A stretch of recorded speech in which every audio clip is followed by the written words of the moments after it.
Namaskar. So, how has India actually performed in the last 10 years? If I say India has grown fantastically well, you may call me a Govt. If I say India has gone drastically down, you may call me an anti-national. I don't want to be called either. Today, let's look at a report published by Morgan Stanley, a US-based global investment bank. They have done significant research on several areas in which India is supposed to have changed in the last decade. This report is publicly available. It is called India Equity Strategy and Economics: How India has Transformed in Less Than a Decade.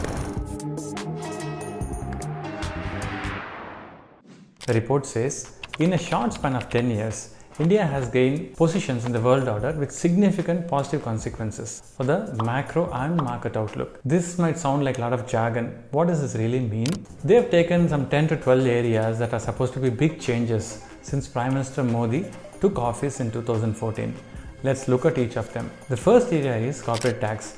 After a long time, India is supposed to be at par with its peers, that is the developed nations and developing nations, with respect to the corporate tax.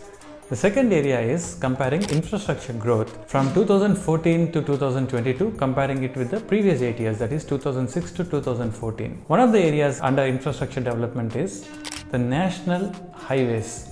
The national highways has grown almost double the pace in the last 8 years compared to the previous 8 years. The most significant growth has been seen in the broadband subscriber base. Broadband subscriber base has grown from being at 60 million before 2014 to 770 million by the time 2022 dawned. This is a tremendous growth. The next area of growth has been in the renewable energy sector, which has seen over 400% growth. Would you believe that the railway route electrification has witnessed 700% growth since 2014? Yes, that's true. That's how fast our railways have become electrified. The next area is manufacturing and capex as a percentage of GDP. Now, the rise in this has resulted in a new cycle of manufacturing and capex, and it is supposed to raise the manufacturing and capex percentage as a part of GDP by over 5 percentage points by 2031 as per the report. These have been mostly supply side reforms. Now let's look at the economic reforms. GST collections have been on an upward trend that shows more and more people are becoming part of the formalized economy. Digital transactions as a percentage of GDP were less than 5% in 2014. Now it is at 76% in 2023. Direct to beneficiary social schemes. These social transfers have increased significantly both in cash and in the sheer number of schemes. That means more and more poor people are getting benefits. We all know banks sometimes give non-performing loans. The non-performing or impaired loan ratio has come down almost 40% since 2014, comparing it to 2022. That means our banks are doing better. Corporate debt as a percentage of GDP has gone down from 60% in 2014 to less than 50% in 2023. The report also talks about flexible inflation targeting, a method used by central banks to keep inflation under the curve. They say this has resulted in significant reduction in the inflation compared to 2014 and what it is in 2023. The next main area is foreign policy.